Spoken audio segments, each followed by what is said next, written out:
That's dedication. Real dedication.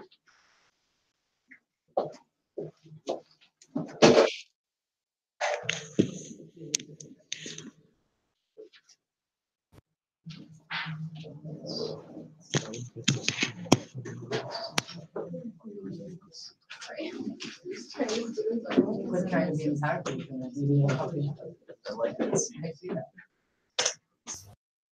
Okay. I get it.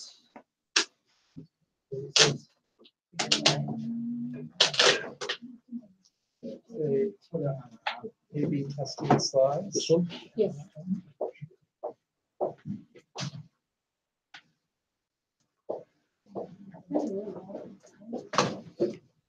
Okay. Use the keyboard here. Let's control it. Great. So nice to meet you. I'm Eric Lancaster. I work over at Penn and really interested in autoimmune encephalitis. Right, is Saman coming? She's running over. She's Running at over. St. Chris. When did she say she'll get here? She's on the way. Oh, She said she's she's coming. walking out. Okay. And I suggest we wait a minute. Okay. Why don't you throw the air conditioner on 2 minutes while. Wait.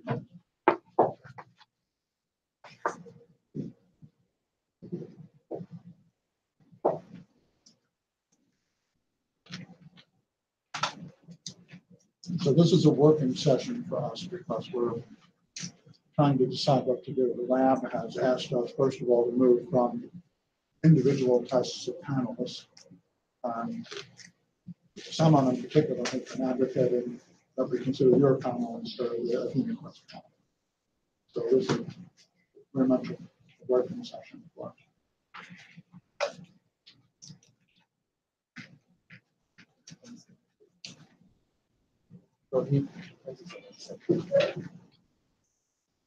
And some of the other discussions, Saman has suggested some concerns that the technology that's available for the individual tests is not necessarily used when we use panels.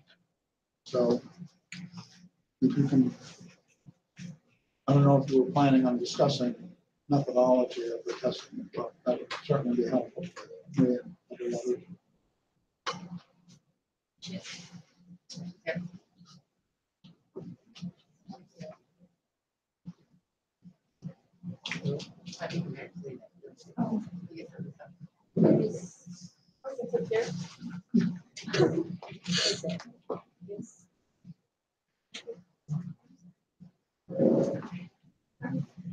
Maybe you can reach over and come up there and see it.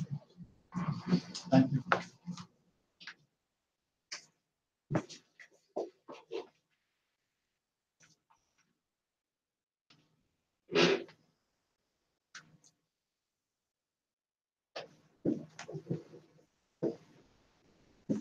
Good. Okay. So make this informal and jump in any time. So I think I'm going to be speaking a little bit when we come back about the diseases, but today I want to talk more about testing and some of the problems with testing for autoimmune encephalitis. Those are my disclosures. So, as you know, encephalitis is a big clinical problem, and patients come in and they tend to be super sick and require a lot of resources. And often there are many, many different things on your differential. And the two main causes can be broken down as autoimmune or infectious. And they're probably roughly similar, depending on exactly what your practice is, your age demographic, time of year. You might get a little predominance of one versus the other. And it's a big deal to figure out which one is correct. Obviously, certain infections such as HSV have very specific treatments. And the autoimmune diseases likewise have very specific treatments and also a bunch of other implications. And you wouldn't necessarily want to be giving someone powerful immunosuppression and then find out they have a virus. On the other hand, you wouldn't want to be just giving supportive care and then find out they had a treatable autoimmune disorder. So it generally matters, and you generally want to get the right answer. There are actually some interesting clinical guidelines about how you would clinically try to guess who might have autoimmune encephalitis. And Dr. Dowmau and I and a whole bunch of other people put these out in 2016. But that's really meant as something you would do where you're waiting for definitive answers, not the end all and be all of things. And the guidelines are not perfect at picking up who really has the disease or who doesn't. Some of the advantages of finding a definitive answer is it stops the evaluation. Once you have a patient with small cell lung cancer and bad seizures and memory loss, and you find they have GABA B antibodies, you're kind of done. You don't need to do tens of thousands of dollars of other tests or interventions to the patient. You wouldn't send them to brain biopsy. You would get started with treatment for that disease. And some of these things, like I said, brain biopsy can be kind of rough on the patients. And usually one thing can lead to another thing, can lead to another thing. And sometimes you're running down these different rabbit holes or running around in circles, chasing down certain results in a way that's not helping you or the patient. Okay. One of the things we'll talk about next week is how the different antibodies can also have very specific implications as far as the patient's risk of cancer. If the patient has NMDA antibodies, you know it's in a young woman, about 50-50, you'll find an ovarian teratoma. They have an antibody called DNER, there's a 90% chance they have Hodgkin lymphoma, which basically means they have Hodgkin's lymphoma and you know about it, or they have Hodgkin's lymphoma and you haven't found it yet. And that needs to be your mindset. We have some data I could show you later that probably early diagnosis leads to better outcomes and shorter stays. So, question is, which forms of encephalitis can we now reliably diagnose? The main group that comes into our hospital and probably yours are the people who have antibodies to cell surface and synaptic antigens. And these are kind of the who's who of neuroscience molecules. And next time we can go through sort of the details of each one. They're all very interesting and they're all at least somewhat like you gave a drug that blocks that receptor or interferes with the function of that molecule. And what do you think would happen if you slowly infused that drug over weeks and months and dialed it up to a ridiculously high level and then you dialed it back down? They're all a lot like that. And so you can break these up further into different groups. We've got your synaptic inotropic receptors, NMDA and AMPA and the glycine receptor and GABA A, sort of your name brand rapid neuron to neuron communication receptors. You've got some metabotropic receptors like GABA B and very rare mGluR1 and mGluR5. Some things like ion channels like DPPX, which is a potassium channel but is not multitude of potassium channel antibodies. Some cell adhesion molecules like Caspr2. And in the context of, say, we're talking about autoimmune neuropathy or CIDP, we can give you a bunch of other ones like neurofacins and Caspr compactin. And some things like LGI1, which are just sort of very interesting. It's a secreted molecule that organizes synapses. If you went and talked about LGI1 to one of your epilepsy specialists, they might think that you're going to be talking about the most common form of inherited temporal lobe epilepsy, which is what you get if you have genetic mutations in that. But instead, there's an acquired autoimmune disease that's quite probably number 2 behind NMDA overall and strongly predominant in older men. Okay, so there's this whole list of different syndromes, and we can talk about them later. And it's really nice if you can diagnose them because everything on this list is to a large degree treatable. And you can often achieve remarkable recoveries in your patients by getting the right answer. The list keeps getting longer and longer, and it's not even everything. So we had this problem in 2014 where we were sending out various panels to Mayo and Quest and Athena, and these could cost us about $3,000. And they would take 2 to 3 weeks to turn around. And perhaps some of you have been in the situation where your patient's super sick and they're in status or in a coma, and you're kind of wondering what the answer is, and you're waiting and waiting and waiting. And this was part of the reason for those guidelines I mentioned, is you have to do something while you're waiting, but it was still kind of a pain. And these panels all have slightly different mix of tests. Everyone sort of would grab a grab bag of different things and send them. And so it wasn't a very satisfactory situation. Here's the problem with using the so-called paraneoplastic panel to diagnose autoimmune encephalitis, is it has a lot of tests on it that aren't that likely to cause autoimmune encephalitis. And some of them never cause autoimmune encephalitis. For instance, ANA1, the HU, almost always the patients would have sensory neuronopathy. They'd almost always be older smokers. So if you're talking about a 6-year-old with encephalitis and psychosis and dystonia, that's a complete waste of time, right? It's just not helping you. ANA2 can be useful for certain brainstem encephalitis syndromes. It's on the whole much rarer than all the synaptic antibodies. ANA3, that's a super rare sort of Mayo disease. There's some entities on there like PCA1, which is also called YO, and PCA2 and anti-TR, which these are great tests to send if your patient comes in with a cerebellar phenotype. But if they don't have a cerebellar phenotype, it's probably not a useful test to send at all. You have VGKC, which is a suboptimal test for LGI1. You have striational muscle antibodies, which as far as I can tell is completely useless for testing for anything ever. You have things like amphophysine, GAD65, CRMP5, which have limited use in pure autoimmune encephalitis. Voltage-gated calcium channels, which is great if your patient has LEMS and worth considering in a cerebellar syndrome. Acetylcholine receptor, which is wonderful for myasthenia, and like why would you send it for anything else? I don't know. Ganglionic acetylcholine receptor antibodies, and this one's kind of a problem child. So this is a test that Steve Vernino came up with. He's a guy at Mayo. Does anyone know what disease this goes with? Ganglionic acetylcholine. Say again, I don't know. The ganglionic acetylcholine receptor antibody, what the disease phenotype is. It's something called autoimmune autonomic neuropathy, which is probably a real thing, but there are probably like, I don't know, 10 or 50 people in the US every year who get it. So it's super rare. Our EMG lab director thinks he might have seen one case in like 20 or 30 years. Right, you know, this is a super rare disease. And what happens to those patients is they get this Guillain-Barré type onset of this very severe pan-dysautonomia. Pupils don't work, GI tract stops working or works way too fast or runs in the wrong direction. They can't urinate, they can't sweat. Their heart rate and autonomic function and just goes straight to hell. So this should be on the check this box if your autonomic nervous system is falling apart panel. But unless your patient has that, it's very unlikely to be a true positive. It's also like the VGKC and the calcium channel antibody. These are all these sort of dirty immunoprecipitation assays, and they all can generate false positives. So if you're sending a test, let's say has a 1 in 200 chance of a false positive, and your pretest probability is very, very low, you're looking for a disease that's happening to 10, 50 people in the US every year, and you run thousands of them, you generate way more false positives than true positives.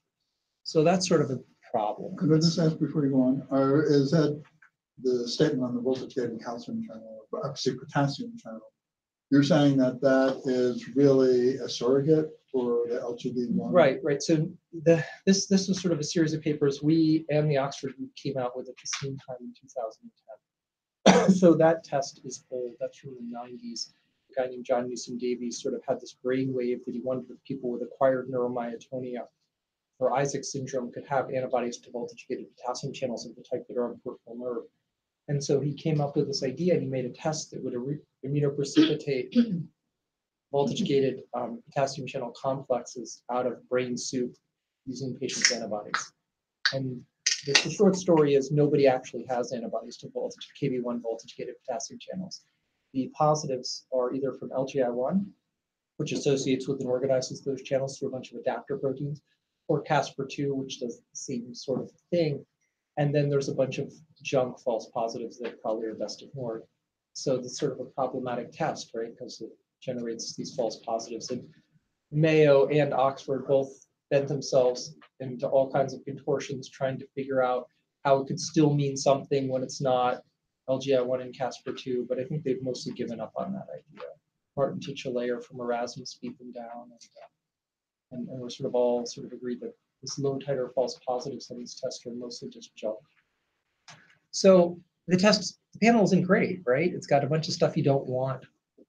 And there's some more useful things they put on other panels like NMDA and LGI1 and Casper2 and GABA-B and AMPA. Those are quite useful and good things to send with encephalitis, but then those panels also contain other things that are more questionable or that just go with the wrong phenotype. So not to beat up too much on Mayo, there are other things that are much worse. Does anyone know what a Cunningham panel is? You guys ever get these in your clinic? You ever handed a Cunningham panel result? So Madeline Cunningham came up with this test of 5 different antibodies to diagnose pandas.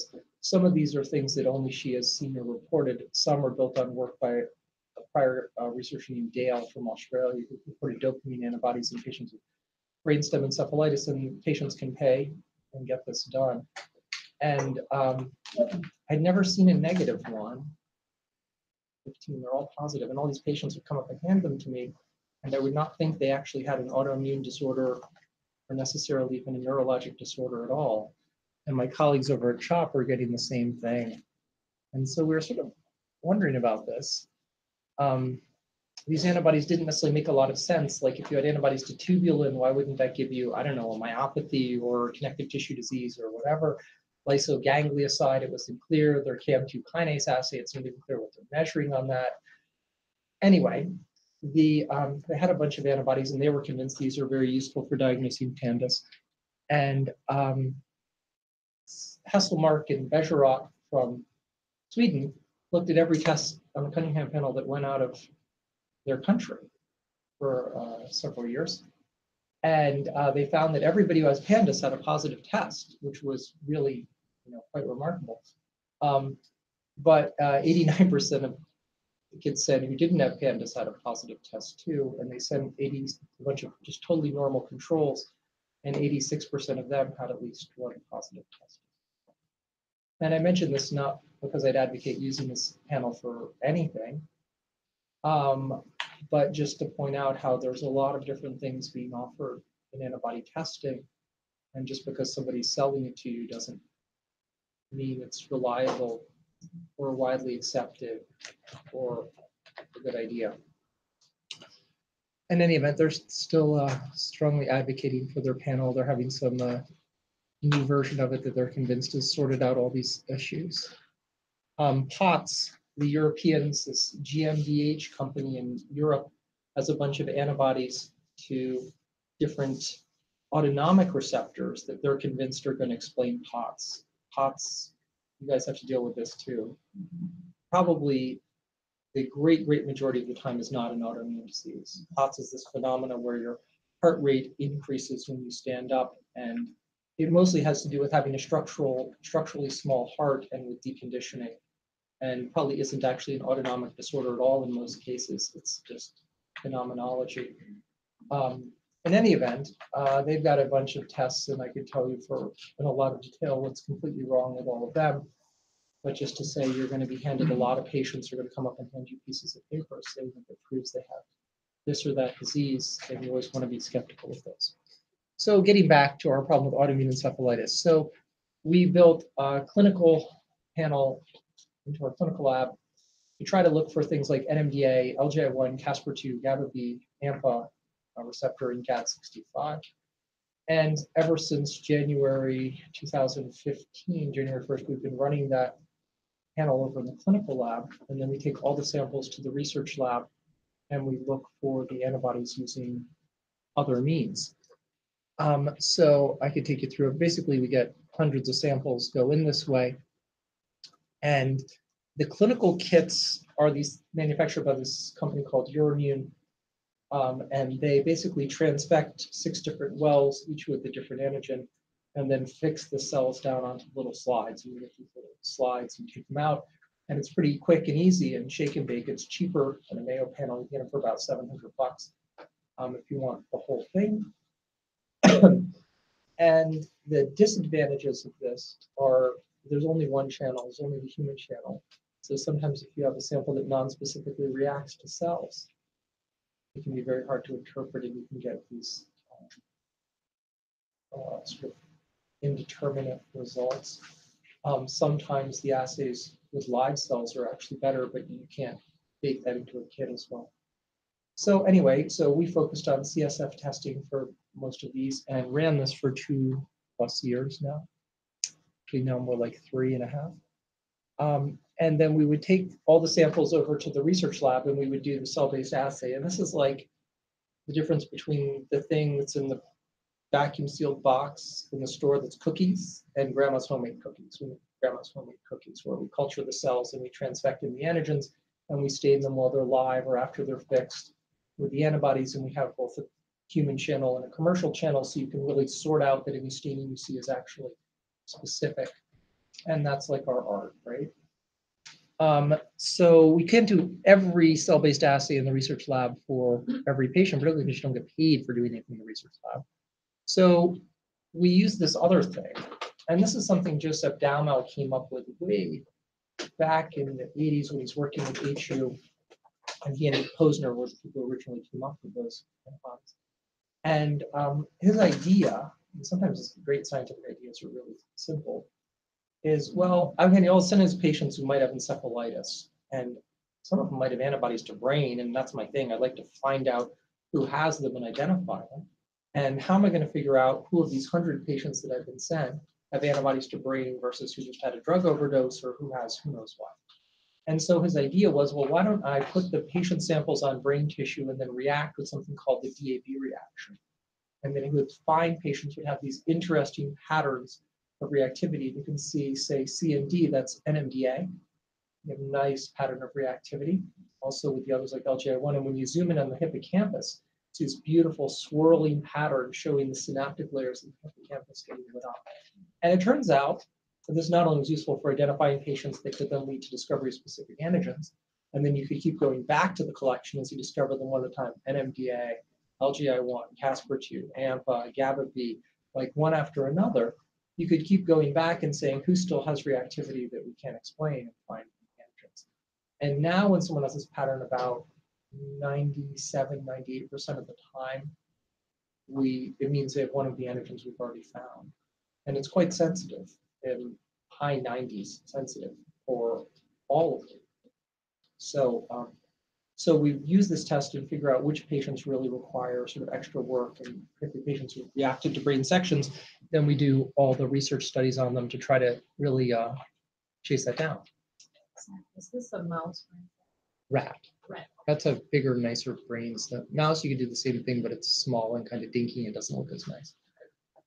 So anyway, so that's it. And we sort of have this flow through of all the different samples going through, which is kind of boring. But so basically in the first 2 years, it was like 731 samples from 623 patients. And our send out costs on that probably would have been $1 to $2 million a year. So they're kind of happy with us that we saved from that money. And our turnaround time is now 2 days. So it's Monday, Wednesday, Friday. So I want to know whether somebody has NMDA. I find out Monday, Wednesday, and Friday is when. And that's nice, right? That's a luxury, and it sort of makes things churn around a lot more efficiently. And this thing, which is really painful, and that the ICU people absolutely hated, where a sample would go out and it would just come back like 3 weeks later, and you'd find out, and you'd already have to make a ton of treatment decisions by that point. And it turned out about 15.5% of patients had an antibody. So it's actually worth doing. And when somebody thinks that somebody might have autoimmune encephalitis enough to do an LP, there's about a 16% chance that they're on the money and they're going to find something. So what did we find? Well, we got a whole bunch of NMDAs, and a lot of them are from CHOP. I don't know how you integrate your adult versus pediatric services here. We don't have kids here. Yeah. But even among the adults, the NMDA would predominate, particularly like all your encephalitis people who are like in the 18 to 30 range. This is going to be the overwhelming majority. You get a fair representation from LGI1, Caspr2, and some GABA-Bs, a lot of those having lung cancer, but not all.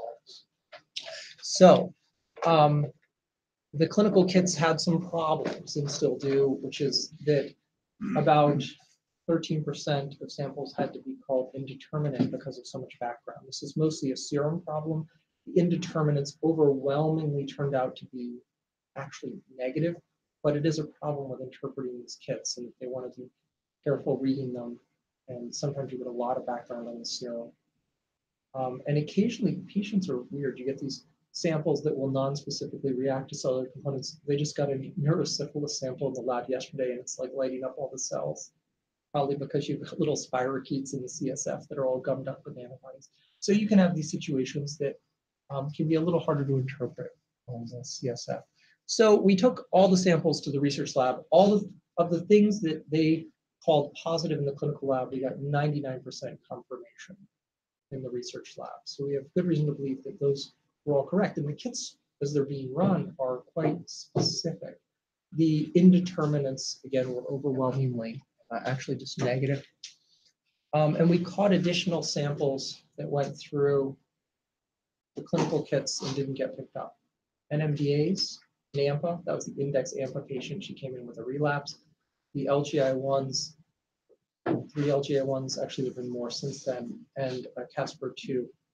So about 15% of the positives that we caught in the research lab. So anytime you have, say, 100 samples, you might get 16 positives, you'd get 14 in the clinical lab and maybe 1 or 2 in the research lab that slip through. And it's particularly going to be a problem with things like LGI1. So can I just clarify, when you say research lab, you mean the non-specific search for So antibodies on the brain section? doing the brain sections and then doing the research cell-based assays to confirm specific. And so those are the parts of the kits that still need work, the LGI1, the Casper2, and the AMPA. And so we drilled a little more into this. So the LGI1s, those are all my patients. They all really had the disease. These are older men, generally with spatiobrachial dystonic seizures and memory loss and often hyponatremia. Every single one of them had a marked response to steroids and other immune therapy. And we could confirm the LGI1s, cell-based assay and CSF and serum, and brain section reactivity and CSF and serum. So I think these are just, the kits just missed them. Interestingly, the kits detected all of them on sera. So there's something funny, like the research, it doesn't really matter, and the CSF is just cleaner, and we preferred that, but we're actually going to be implementing soon the serum kits for LGI1 and Casper2, because for whatever reason, their kits functioned a little better on serum. Do you know what the specificity of the serum tests are? So Make sure you're not running that's into the same a good problem. question. So we're going to have to be doing the validation of that going forward. It's an interesting, Casper2 especially, you're going to get occasional people who have low titer Casper2 in serum, but it's not as clear what they mean. It's a tricky, weird antibody compared to the other. Okay. So again, NMDA, CSF has always been superior. The number sensitivities for serum have been quoted 70 to 90%. Ours were about 92% in the clinical lab and probably high 90s. I'm sorry, 86% in the clinical lab and high 90s in the research lab. So you can usually get it in serum too. This is especially true if it's been going on for a while. False positives with NMDA assay are rare in our lab. One thing you do need to be cautious about is it does happen, and some of the patients are referred to my clinic where you get sort of this discordant result and it doesn't really make sense. I've seen patients who have false positive CSF results for NMDAR. So none of these antibody tests should you consider as like coming engraved on a stone tablet written by a higher power, right? These are all things done by people using particular methods in particular lab. And when you get something that doesn't make sense, you need to question. So interestingly enough, in that collection, we now have about 6 serum and 4 CSF of patients who have brain reactivity where we don't know what it is, and those are just in the process of being identified, which takes often years and is very difficult. To give one example, there's a guy I've been seeing for the last 2 years. He's a normal, healthy 40-ish-year-old man. He comes in and he has nystagmus, complex eye movement disorder, and severe anterograde amnesia. He can't learn new information. He's like the patient where you go in and you say hi to him every day for like a week and he's not learning who you are. But otherwise, mentally pretty normal. He's increased T2 signal in his hippocampus. And he's responded at least substantially to steroids, IVIG, and rituximab. And now his memory is much, much better. The eye movement problem is still persistent. And the interesting thing is none of these other diseases I told you about, none of them do that with your eyes. None of them give you a sort of complex eye movement disorder, except for perhaps glycine, which doesn't cause the memory problem and causes a different phenotype that can affect eye movements. So he's got something and we don't quite know what it is. just to say that there are these patients out there, these mystery ones where we still can't explain them. So anyway, autoimmune encephalitis testing, it's when the doctors thought it was worth doing, about 16% of the time it would pay off for them with a specific answer.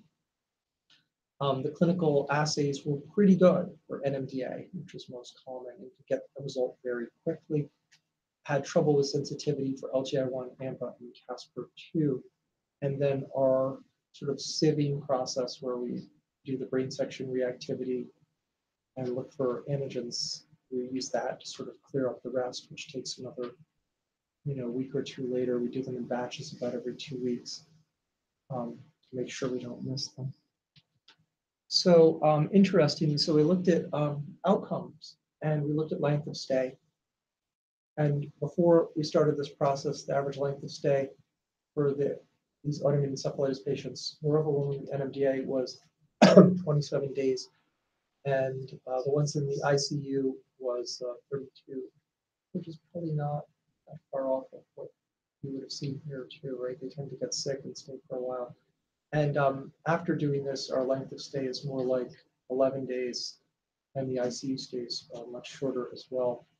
I think part of this may just be that overall as a profession, we're all getting better at this and being more confident about which treatments to give and giving them early and not just waiting and seeing how the patients do. But I think having a diagnosis in 2 days instead of several weeks has also been very helpful. Okay, so there's some stuff that we got that isn't on any panel anywhere that you can buy. Some of the interesting culprits would be GABA A, which is a fascinating disease, and I'll tell you about that next time I come by, where they get these weird multifocal brain lesions that come and go, and they often also get epilepsy partialis continua or status. So GABA A receptor is the main routine inhibitory synaptic transmission system in the adult brain. When you have an adult brain neuron that wants to inhibit another adult brain neuron, odds are 90+% of the time it's releasing GABA and it's activating some permutation of the GABA A receptor, which exists in incredible diversity within your brain because you have multiple different alpha, beta, gamma, delta, epsilon subunits that get mixed up into these pentamers. And you have antibody to that, well, perhaps you shouldn't be surprised if they would seize like nobody's business. Even worse than the GABA B patients who also can have seizures like nobody's business. And sometimes they have weird things with those two where you might seize while you're in burst suppression or other things that the epilepsy doctors would think normally would be implausible or unlikely. Glycine receptor antibodies, another miss. So glycine is a real problem because it's more of a spinal cord brainstem antigen than a brain antigen. And so those ones that we picked up were mostly that I would see the patient or that someone would tell me about the patient and we would suspect the phenotype and do the specific assay. It's, does anyone know what strychnine poisoning is like? So it's autoimmune strychnine, right? So glycine is just like GABA A, closely homologous. It's they're like brothers, and GABA B is structurally entirely different. But it's your rapid inhibitory neurotransmitter system in your brainstem and your spinal cord. So if you have a mild loss of function mutation, you have human startle disease, where when some loud noise or something comes up behind you, you jerk and perhaps fall over and lose postural control for a bit. Whereas the rest of us just startle and then we rapidly inhibit and break the response, and then the response is under-inhibited. If you have the autoimmune version, it's much worse than that. And they get this incredibly unbreaked startle responses where, for instance, a patient is lying there in bed and his own cell phone would go off. Like, what do you do when your cell phone goes off? Like nothing, right? I mean, we're all totally habituated to this sound, unless you're on calls 3 in the morning, then you get some of this. But mostly we just like ignore it. And every time his cell phone would go off, his whole body would shake and jerk and struggle for 30 to 60 seconds. And he couldn't breathe. It would take a while to control his breathing. And the more severe forms of that, they're very rigid and stiff and encephalopathic, and their eyes are like going all over the place. And this is kind of like the real stiff person syndrome. GAD65 stiff person syndrome. It's much milder and more insidious and slower and less responsive. And these patients get super sick, but then they can get super better too. So it's a great catch to make if you see a patient like this. both of them are recognizable to GABA A, would usually have these very characteristic brain lesions and reacts very nicely on the brain sections. The glycine, again, it's not that many things are like that. Not many people are getting poisoned with strychnine anymore. Or for that matter, getting tetanus, which would affect the exact same neurotransmitter system by different means. Jim sent me that last. Jimson, yeah. Is this what we think the jumping French means? Or is that Right, something so else? I think that that was some version of human struggle disease where they'd had a mild loss of function glycine mutation. Okay. And there was some loud noise behind them. Jumping lumberjack. Yeah, chainsaw is the perfect thing to have Yeah. when you have hyperglycemia. Yeah. So anyway, these are sort of things that can be missed. So you get some of these mysteries, and you get some of these things that are specific that are not on the tests yet. So basically, we can get to a lot of things using the clinical kits and get it done pretty quickly, and we can clear up other things in the research lab. And on the whole, things are getting better, whether it's because of better testing or we're all just getting better at what we're doing, I'm not sure, but either way, can't complain. Here's the problem is still many of these panels are loaded up with all kinds of stuff that you don't want. It's going to probably do you more harm than good.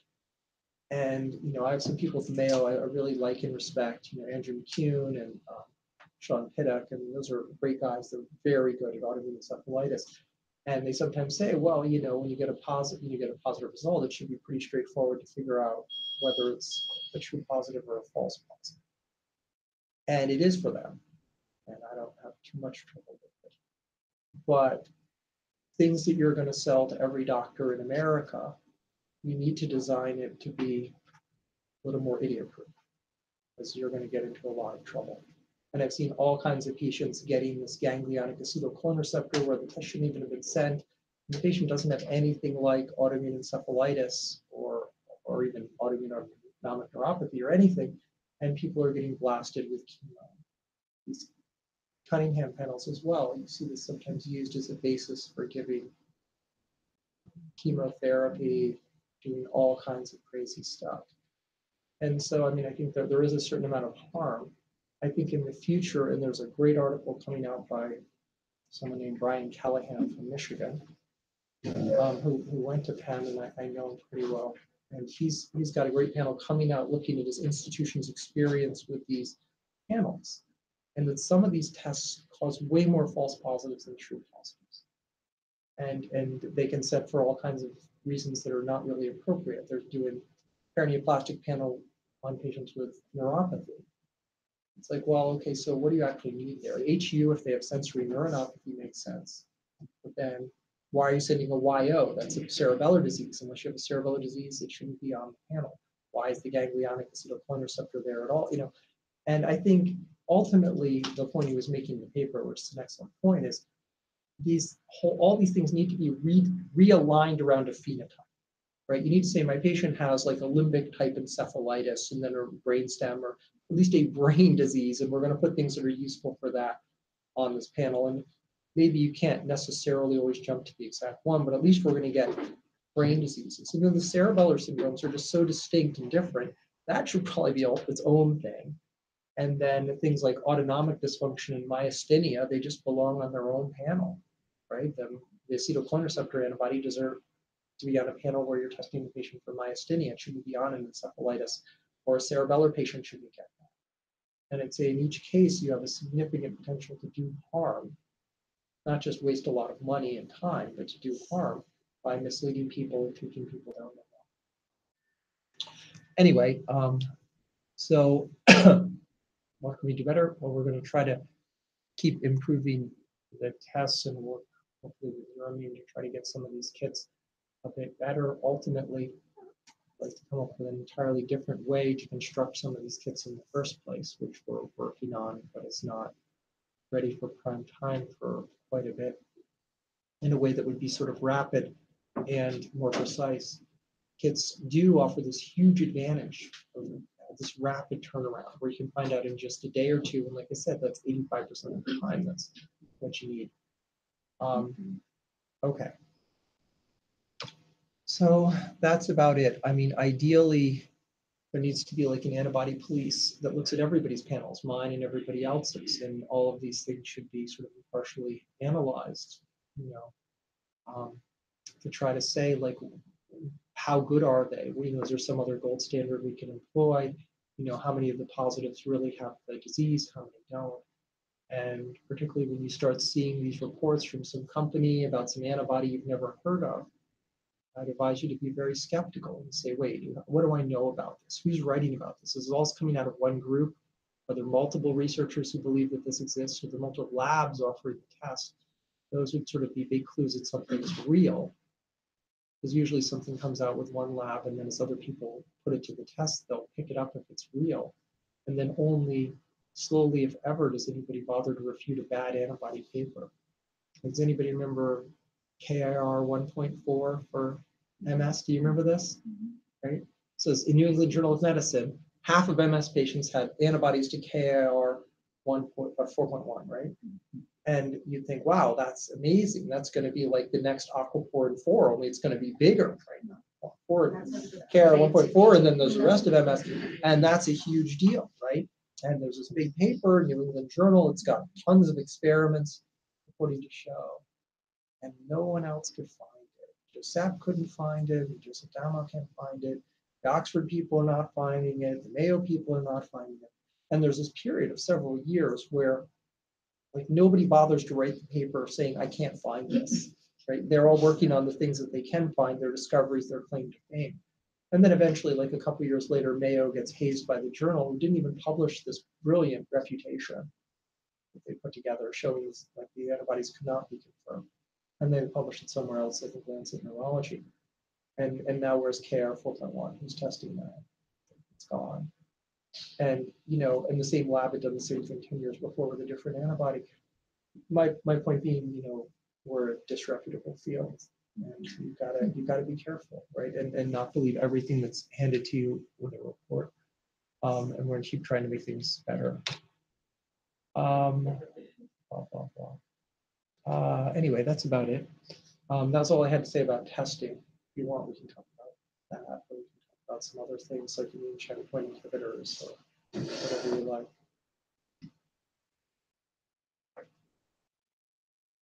Well, can I ask a couple of very practical questions? So so first of all, what you really have then are recommending that we focus on is an autoimmune. We're looking at an autoimmune encephalitis panel, right?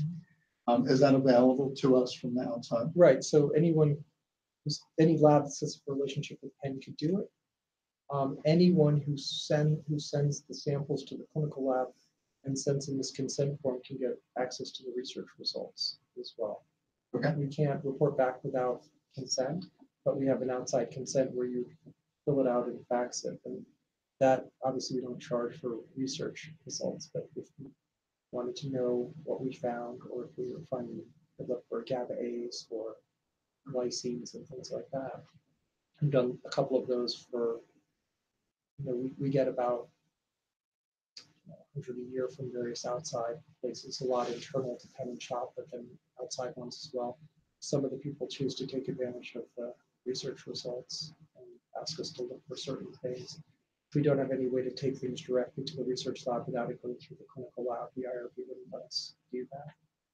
But when they go, once the sample goes there, even just for an NMDA serum and CSF, then we can do other things with those samples. And you're asking for CSF samples, blood samples, or both? Right. So I would think a good strategy would be to send the CSF, and now it depends if you're thinking this is just NMDA, you just send CSF NMDA and serum NMDA, and then the combination of those things should lead to the correct answer in the clinical lab the great majority of the time, and we could clear up a few rare bobbles in the research lab with that. And if you were thinking the patient might have another type of autoimmune encephalitis, or you're not sure, then sending the whole panel on CSF might make sense.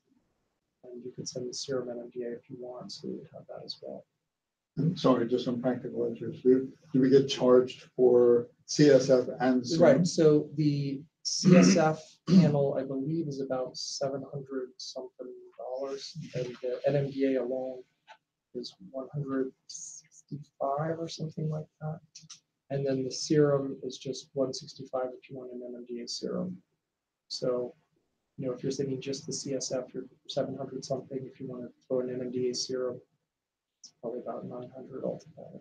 And is the research component of this only accessible through the clinical lab? It's all the IRB would let us do. They don't let us take samples outside. And that would be, again, you need to get usually a family member to sign the consent. You sign it, you fax it into us.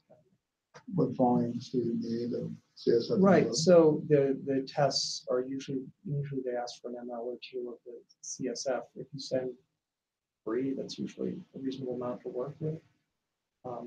2 or 3, and then the clinical lab does their thing, and then the rest comes over to us later to look at. Serum is like 1 ml of serum is fine. And Simon has outlined a lot of this, including some of the costs. And, so the process. Yeah.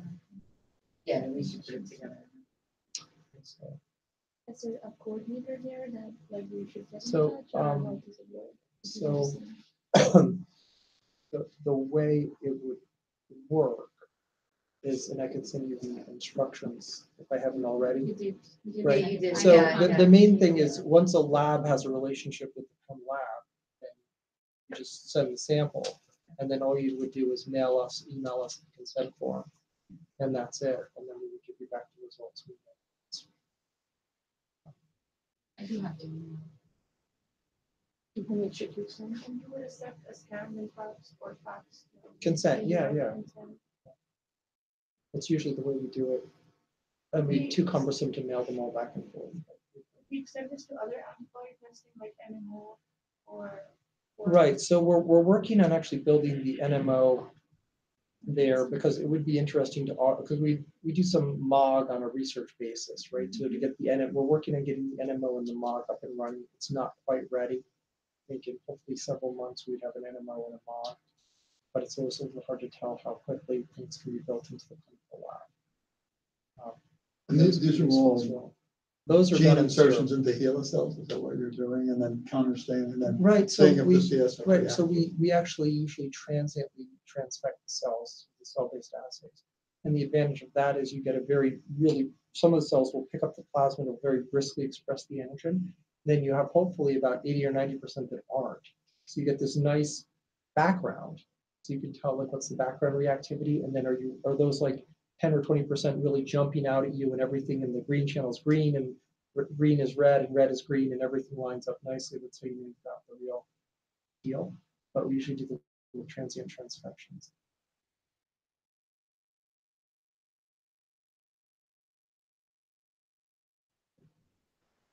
I just have a question. The way you're doing the testing on the kids at Penn, is it the same method that West and Mayo are doing? or So is there- they're mostly using similar kits. Yeah.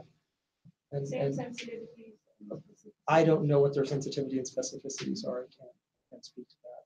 They're mostly using the same kits. Mayo does some things proprietary, of course, like their EGKC assays, and a lot of the other things are done by different means, like the HU and ANNA, PCA, all that's done differently. And those can be useful for, like I said, different phenotypes than encephalitis. But the turnaround times, we could expect some of the turnaround times here to establish this relationship. Yeah, I mean, so as far as I understand, the clinical lab, just with whatever's there at the time, they run them Monday, Wednesday, and Friday. And that might save you a certain amount of aggravation, especially if the NMDA patients, especially.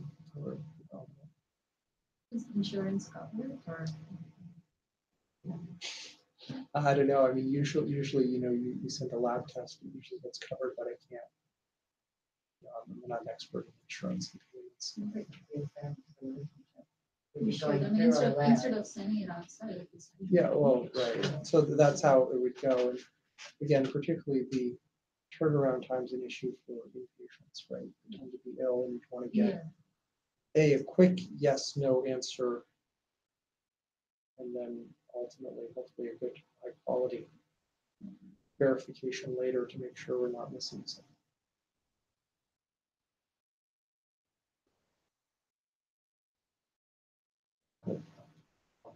You test, example, if on a lab, let's say an FDA, like you're testing for that and it was negative, would you still test on throughout? Right, so we do all all of them on brain sections, every sample. It's a bunch of work, but we do every sample on brain section. And to sort of, just to try to make sure we're at least trying to find the needles in the haystack or the gold and the gravel or whatever. I had a patient about 2 months ago. We actually transferred her to Penn. So I don't know. Which one was that? Her last name was Gary.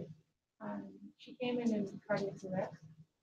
And she was in status from day one. And she didn't have any anoxic brain injury. And there was an evolving suspicion that she had some kind of autoimmune encephalitis. That's why she coded. That's why she presented the way she did. And we couldn't get her. Because I think I took care of this patient. Well, our impression is that it was that she had a very severe anoxic brain injury with a fixed deficit and never got better. The reason we didn't think that, and I think you might remember this patient as well, was your idea that perhaps it was an autoimmune process, was that we didn't have a good explanation for the cardiac arrest either, meaning the cardiologist. Right, and as far as I know, we never got a great explanation for her to have. Right. Arrhythmia. She had severe pulmonary shunting, but then maybe they said, myocarditis could cause it. We didn't see a lot of anoxic injury or any at all. I don't know. I'd have to look back at what her scans were. That was the By problem. the time she was on my service, it was already a done deal. This was a very It severe. may have shown up. I mean, I've seen that. I have a patient right now who had no anoxic injury at the first MRI. A week later, it did show up. That was a very unfortunate case. Her family chose to keep her alive. And they wanted to even try to take her home, which I'm not sure how realistic that was. They couldn't handle it. Her son, her 19-year-old. Well, you're right, but they're determined they're going to try us. So for her, we sent the autoimmune panel request. And I was very interested in finding out, if even when she went to Penn, I was still treating her. When I called Quest, they sent the sample to Athena because they couldn't do it for some reason.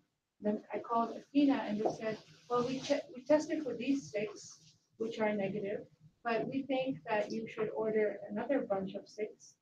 And that's a separate charge. And well, the patient had already gone to Penn, and I was thinking, how do we avoid this in the future, choosing which antibody? So I guess this is a good answer that. Right. I mean, I think ultimately all of these panels, like I said, are a work in progress. None of them are 100% where we want them to be. And hopefully in the future, we'll have, like I said, even better ways to do clinically useful things. And also these panels will all get better aligned with a specific disease that you're going after. And, I think unfortunately, it's really easy to make money by taking advantage of uncertainty by the ordering physician, right? If they're not entirely comfortable with that, it's like, do you want the panel? Yeah, just give me the whole thing. I don't have 5 hours to read through the literature about all these tests and figure out which one I want. No one has that. And so these things, they should be designed to sort of nudge everyone to do the right and appropriate things rather than nudge them to spend more money. Why is the striational antibody test on the encephalitis panel? Ganglionic acetylcholine. To some extent, the VGKC, is a little bit an artifact and maybe not super useful anymore. And then there's things we need to get on there that aren't there yet. Saw a patient with about 3 months ago, a young lady, early 30s, who presented with acute onset neuropsych symptoms with some movement issues, no seizures, and the clinical suspicion was NMDA encephalitis. We treated her for the NMDA while we sent her CSF sample. Her MRI did not show anything on imaging, EEG did not show anything, but she did have a teratoma. So we treated her with IVIG, we got the teratoma out, and she did significantly better. And then a few weeks later, we got the panel negative. So my question to you is, do you think we should have checked it out for something more, or? Yeah, I'd be we have interested to done- see that patient. Take a look at this thing. We can definitely send you the We can send the Yeah. information. So I have a clinic, right? You know, Yeah. patients walkie-talkie, right? Patient They're- that- No, she looks great. They're welcome to come back in. Clinically, she did very well. And that's But- just We just didn't know, strange, right? And you wonder whether something, because there isn't, because the thing is, if the teratoma wasn't there, okay, then I would say, okay, this probably was an encounter. But she did have the teratoma I got better. and got better after removal of the teratoma. She got IVIG.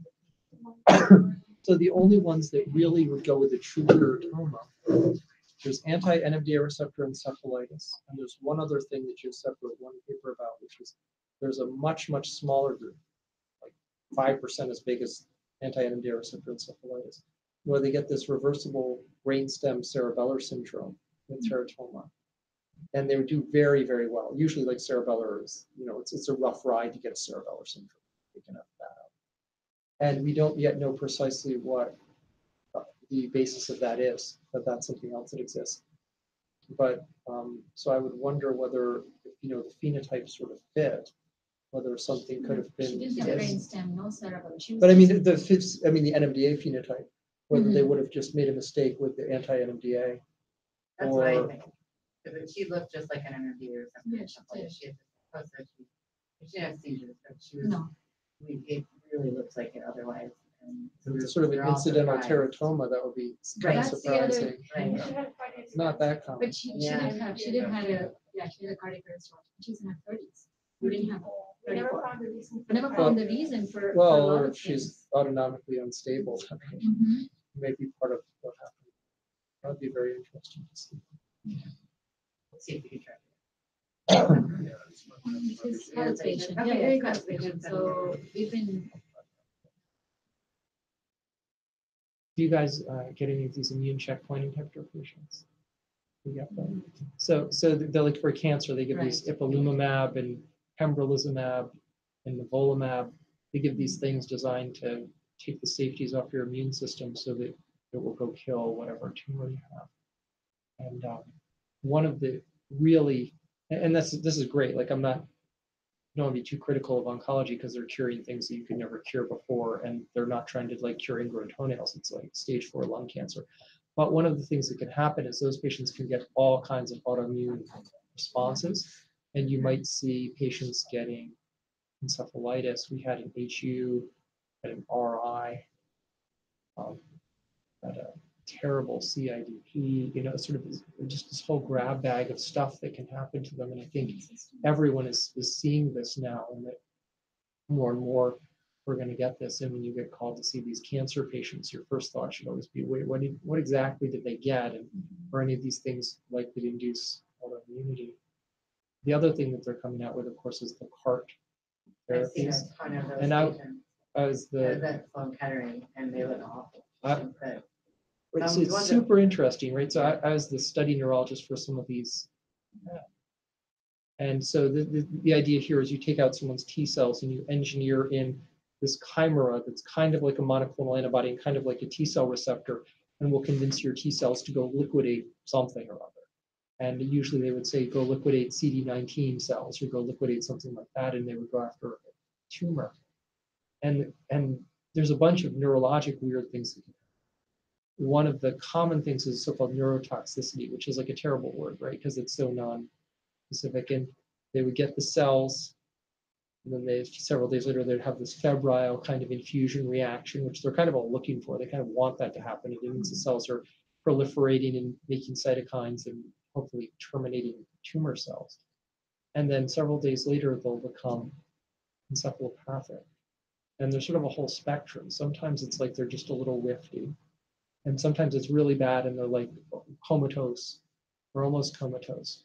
And then if you get them in the middle, it's really interesting because you can get them at the right stage. They have expressive aphasia. And you'll have this patient that's awake, alert, and trying to communicate with you and following all your commands, pantomime gesture, verbal instructions, or doing everything you tell them to. And you'll say, like, tell me about, like, I remember one I saw just before Christmas. Oh, do you celebrate the holidays in your winter holidays in your family? Yeah. What do you do? Celebration, celebration. We celebrate, and we get, celebrate. And she just went on like this for like 10 minutes, right? And I'm just sitting there looking at her, and she's like totally awake and very cooperative. Like, well, that's weird, right? That's not just what happens to everybody in the ICU, right? That's really aphasia. And then she comes back, and like a month later, it gets better, by the way, this thing, right? They mostly get better. You give some steroids, maybe you give something to TOSI, and you pull back on the cells, and it gets better. And then the patient comes in, and she's like, when I was in the hospital, you asked me what I did for the holidays, and I want to tell you about the turkey and the tree and the stuffing and the presents and all the stuff, and now I'm going to tell you about it. I'm like, she remembered it. Like, when you go see the ICU patients that are delirious, they don't remember. Like, oh yes, you came by, I was totally delirious, and you asked me all these questions. You never get that.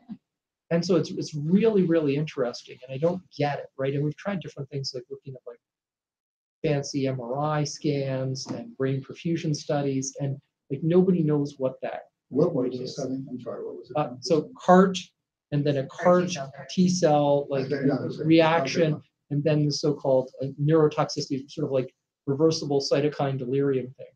And then some of them will get. We've had one patient who had terrible press from it. I saw that, and I thought status, really, really bad status. 2 patients who we couldn't get out of status. They eventually did it for pentagon coma, and then they were fine. And They some recovered. cerebral edemas from the Texas Yeah, group. yeah. So, there's some really bad things that can happen. But I think this is going to be like the new, like, bread and butter neurology in like 20 years. We're all going to be, this is just going to be right up there next to Parkinson's disease or something. It's like dealing with immune therapy. Forgive me for asking, but could that lady repeat? Not at the time. It was a strong expressive, and it didn't have a transcortical element to her. She couldn't repeat well, and the place where it would, she could name a few things. The thing where it would break down is spontaneous speech. Tell me a story of Goldilocks and the Three Bears. Tell me what you did for your last holiday. Tell me where you grew up, and then she would just fall apart, and it's quite remarkable. But you'll see those. If you want to consult surgeons who had the drug, the pembrolizumab group of drugs, but the very first one of that group at Fox Chase for lymphomas and lung cancer. Mhm. And she came here, she was encephalopathic. Her MRI had these fluffy infiltrates, and we thought she might have some opportunistic infection, although her white cell count was fine. And we couldn't figure it out for a week until we called Fox Chase, and he said she shouldn't have any opportunistic infection because her white count is fine.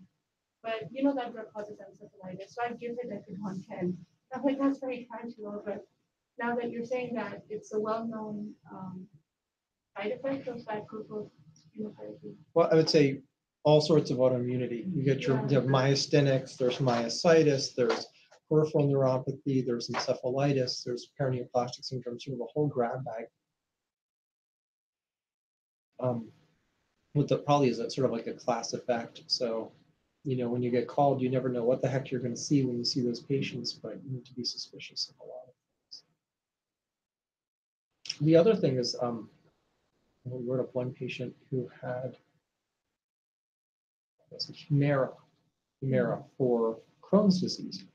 And Humira sort of takes your immune system and points it away from the cell-mediated toxicity pathway more toward the antibody production pathway. And so it can make Crohn's disease a lot better. But I got autoimmune encephalitis or potentially other weird things that can happen. Which is MS. Yeah. So Crohn got better, but then she got better. So it's a whole new world, right, of dealing with all this stuff. And I think, this whole like cancer side effect thing, and this is going to be huge in the future, right? Because they're coming up with all these great tools to cure all these things that nobody could cure before. But then your pager's going to go off a lot more. Is the downside. You're going to have to learn about all these bizarre drugs that they're using over there in oncology. It's very nice to talk to you. Next time, we'll talk about like the phenotypes and the diseases and everything and treatment. Thank you for inviting me. Look forward to your next time. Okay, sure.